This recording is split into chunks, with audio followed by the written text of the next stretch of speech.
ఆ తర్వాత 25వ తారీఖు నాడు పార్టీని లాంచ్ చేస్తాం. పార్టీ జెండా, పేరు, ఎజెండా అన్నీ ఆ రోజు చెప్తాం.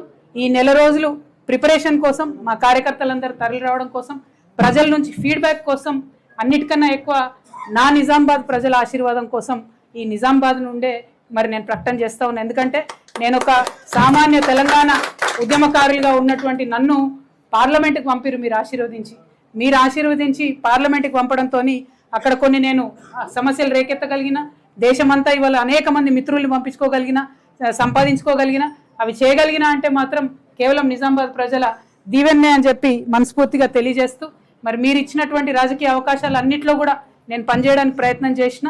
మరి ఇప్పుడు ఒక రాజకీయ సంస్థనే పెట్టబోతా ఉన్నాం.